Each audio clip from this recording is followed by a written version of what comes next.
It's the big one, Liverpool versus Nottingham Forest. Now, I wouldn't have thought I would be saying that at the start of the season, but as you all know by now, that defeat back in September has stayed in Arne Slot's mind pretty much ever since. And I was fascinated to see today whether or not he'll have got over it. And you know what? I think he has.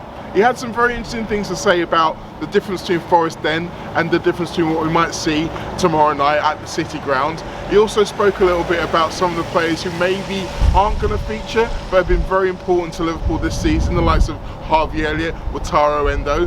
But we also went through a few more things about where Forest sit in the table and whether or not they really can challenge for the Premier League title. So, plenty to dissect as ever. But you know what I'm going to say next? It's back to the lab. Welcome back to the lab, where yes, I am still repping the Green Bay Packers, even though I don't really feel like it. But anyway, enough about that. Let's talk Liverpool. That's what we're here for. As I mentioned previously, I've been kind of looking forward to this press conference from Arne Slot, simply because of how many times he referenced that Nottingham Forest game and what it really seemed to mean to him. But before we get into the top takeaways, one of which is about that, it's time to do the admin at the top of the show, as we always do. There wasn't a contract question again for the second press conference in a row, almost as if people have now kind of got the idea that no news is no news and you're not going to get anything more out of Arne Slot about it. Injury was very much a similar situation. Obviously Darwin Núñez is suspended for this game, but outside that there is no change. Joe Gomez has still not started training with his teammates as yet, so it looks like he's going to be missing for a couple of weeks yet since. Okay, so top takeaway time. Top takeaway number one, I think Arnie's finally got over that defeat against Nottingham Forest. Now, as I mentioned, it's been a bit of a running joke throughout the whole season how many times he's referenced it. I think it's almost been a drinking game for some people out there who watch the press conferences regularly. Not me, of course.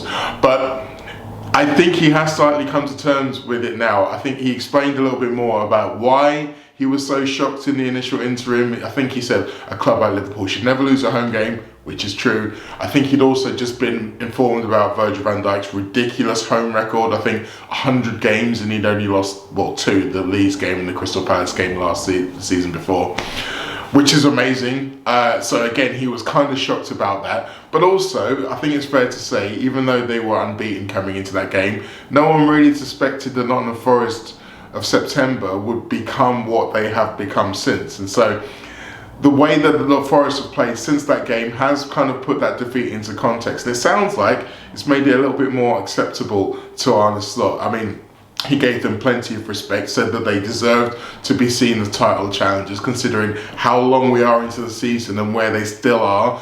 He gave respect to the way that they play football. I think he also respected a lot of the players in there.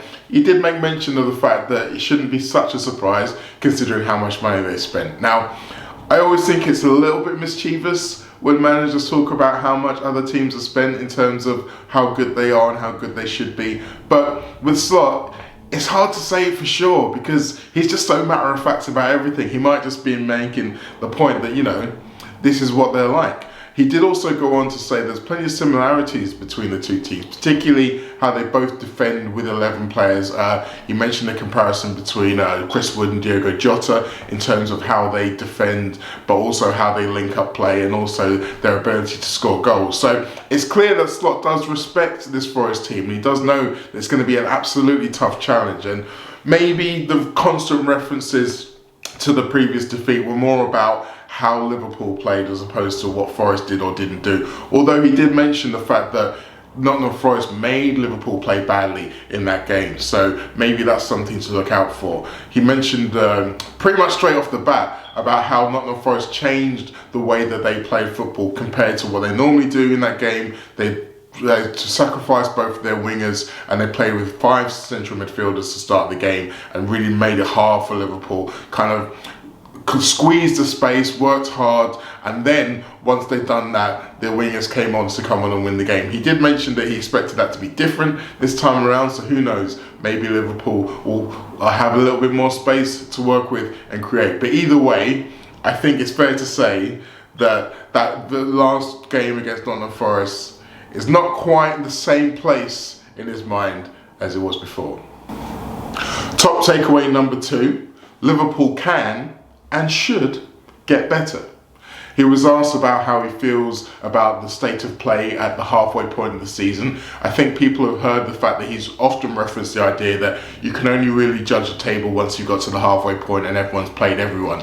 And so because of what he said previously, now we're at that point, people want to ask him questions. And it's a strange one because people have often asked him when Liverpool were flying early in the season about the idea of what did you expect and is this better than your expectations, clearly trying to get a line or a quote to that effect from him.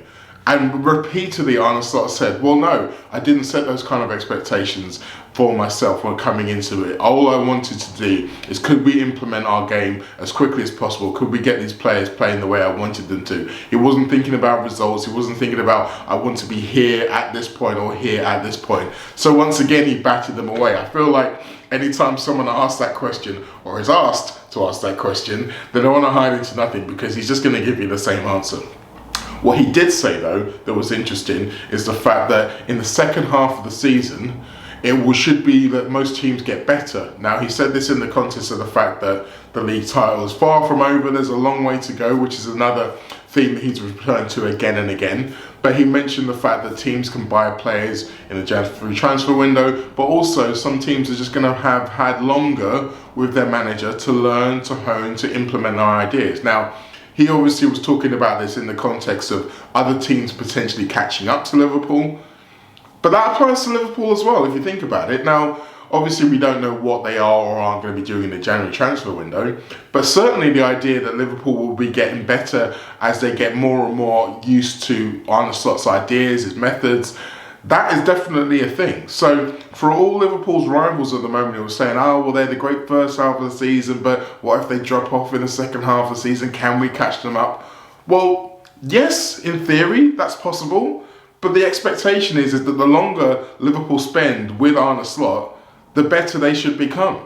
Whether or not they do anything in a transfer window this summer, this window in January. So I feel like the idea that Liverpool are just automatically not going to be as good in the second half of the season doesn't really bear fruit.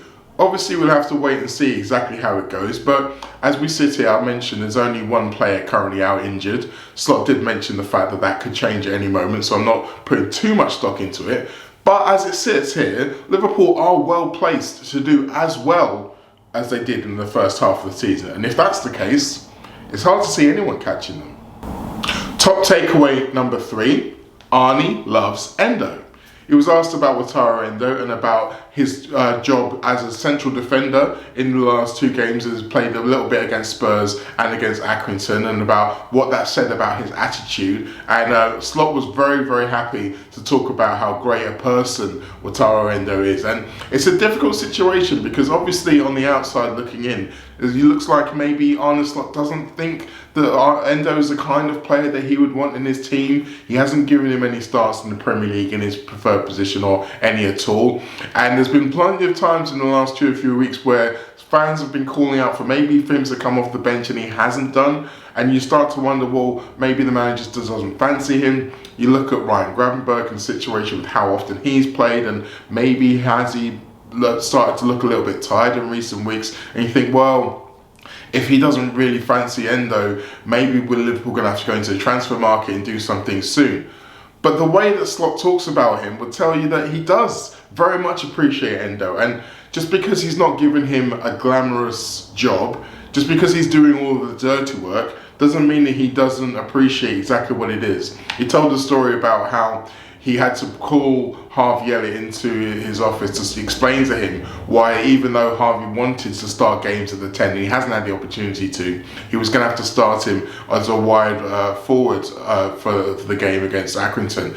And he needed to say that to him because he knew that he wouldn't understand, or he maybe needed some help understanding. Whereas with Endo, every time he's been playing out of position, he hasn't really needed to mention it because he knew, he trusted that he would just go in there, get the job done with no fuss about it. And it's hard to overestimate how important players like that are in the squad. I keep referring back to the fact that when Wataru Endo first came into Liverpool, in my mind, he was the guy replacing James Milner. He was going to be coming in late in the game, substitute appearances, shoring up the place, keeping everybody ticking over, keeping everybody's mind sharp, remembering what's important, and kind of seeing out good results and good wins, maybe in tight games, but also in games where you just need someone to give some of the first stars a rest and to be able to keep going without any drop off. And we're beginning to see that that's the job that Wataru Endo is doing in this Liverpool team. And again, I think it's one that's very underrated. And just because he's not starting games for Liverpool, that doesn't necessarily mean to say that the manager's looking to get rid of him. I do think that there will be some midfield additions over the next 2 windows. Someone who can replace Ryan Gravenberch from the start. But just because Slot doesn't believe at the moment that that's Wataru Endo, doesn't mean that he's going to be getting rid of him. I would be very surprised to see Liverpool move on for him that quickly. I think he's someone who's really important to have around the squad. He's had the armband on a couple of occasions, even considering the fact that he's not one of the more longer serving players. Now, Slot referenced the fact that when Jota got the armband later on against Accrington, it was more to do with the fact that he was the longest serving player of those out there on the pitch. With Endo, it seems to be more about his attitude as why he exudes leadership qualities. And yeah, you want to keep as many of those around the building as you can. So if Liverpool do make some midfield additions, I'd say it's probably Tyler Morton, who's probably more vulnerable, particularly in the light of the comments he's made recently about how it's decision time for him. Well, I dare say that decision may have already been made. Now, for my question to Arne Slot, I had to make a quick change because the question I had intended to ask, he answered it without even being asked, literally in the first answer. Shows me and him are on the same wavelength. But I came up with something else, and here it is. I don't know. Liverpool scored more goals than anyone else in the Premier League this season, but they're coming up against a team who are on a run of 5 consecutive clean sheets. Now, considering that they're not really giving up chances, let alone conceding goals at the moment, but Liverpool have won every single game which they've scored first, do you think that the opening to this game might be more important than even some of the other games? I think the opening of a game is always very important, especially if you play an away game, because I assume, and I think I'm 100% right, that the atmosphere in the stadium will be fired up tomorrow before the game and definitely from the start. So that makes it even more important to don't get that going even more. But yeah, they are a team that hardly concedes goals, and there's also a reason for that. They don't take the risk in build-up. So mostly when they lose a ball, they've got many players behind the ball. And if they do have to defend, I see 11 players that work really hard to prevent the other teams from scoring. That is something we have in common with Forest, and that's probably also the reason why we are. Did we concede less or just as much? You're about to do Just a few less. Just a few less. So there's that's probably the main reason why these teams don't concede a lot, because and then they have centre backs that can defend the box really well. So if you bring a lot of crosses in, it's not easy to score against them. We've experienced this at Anfield because I looked the game back, and they didn't steal anything because we hardly created a chance, and they almost deserved to win because they made us play a poor game, and they were doing really well in that game. So we know it's going to be tough, not only because we faced them a few months ago, but also we all see how special of a season it is for them. Now, it was notable to me, at least, that the very first thing that Slot mentioned in terms of answering that question was about the crowd and the atmosphere and not giving them more reason to get up for it with how we're playing. And I think if you look at Liverpool's away games recently, that's been a defining element. If you think about the way Liverpool started away at Newcastle or in the last game against Spurs in the League Cup, both of those occasions, Liverpool's kind of stunted, sloppy play gave encouragement to the away crowd in comparison to the West Ham game or the first Spurs game where they absolutely didn't do that. So thinking about how Liverpool approach this game is not necessarily has to be gung-ho flying at the Nottingham Forest with all guns blazing from an attacking point of view, but certainly there needs to be a sharpness, an alertness, an intensity about the way they start the game that doesn't give Nottingham Forest any kind of encouragement. I think it's worth reiterating at this point that Liverpool have won every single game this season in which they've opened the scoring. So that was kind of the context in which I asked my question, and I think that that's something that really bears out in terms of how Liverpool start the game and how important that start to the game will be. But again, we've referenced previously about how Nottingham Forest changed the way they normally play when we faced them last time, and whether or not they don't do that again. I do think that's a harder thing to do, A, when you're at home, and B, when you're a side at the top of the table, because to be able to sacrifice what you do in order to kind of stifle the opponents, that's something more of an underdog trick. And yes, Nottingham Forest are Nottingham Forest and Liverpool are Liverpool, but again, the way that they are feeling about themselves, 7 wins in a row, 5 clean sheets in a row, 3rd in the table, they shouldn't really be feeling like underdogs. They should be feeling that we are going to go and we're going to impose ourselves on Liverpool. But that might actually give Liverpool a bit of an advantage, because if you think about the tactics they used previously and how good they were in terms of denying Liverpool space and time on the ball, if Liverpool are going to get a little bit more time and space on the ball to create, that might actually help us. That might be in our favour. So it'll be fascinating to see how that plays out. Another thing that Slot referenced was the fact that Nottingham Forest centre-backs and how good they are at defending the box. So based on that, I wouldn't expect to see the 50 crosses that we saw against Leicester City, but Forest do play the low block better than most teams, and we've heard Slot say previously that he actually likes playing against a low block because it means that his team get more of the ball. Well, this feels like it's going to be the ultimate test of that theory. Liverpool are going to have to be at their very best to go to Nottingham Forest and win. However, if they are able to do that, particularly when you consider what Arsenal have been up to with 2 defeats in a row, and the fact that they've got the North London derby the day after, if Liverpool can go to Forest and get not just a win but a convincing victory, it really can set them up nicely for the second half of the season. So there we have it, another press conference review in the can. Thank you all for watching and for listening. I will give you all of my admin as to where you can find me again. I'm out on Substack with my writing. This is Anfield as well, my column. The Late Challenge, which I'll be recording in a couple of hours. I'm also on the Anfield Wrap, and my feature with Melissa Reddy on Sky Sports should be out in the next 24 hours or so. So keep an eye out for that. Plenty of Mo all around wherever you want to find me. Thanks again.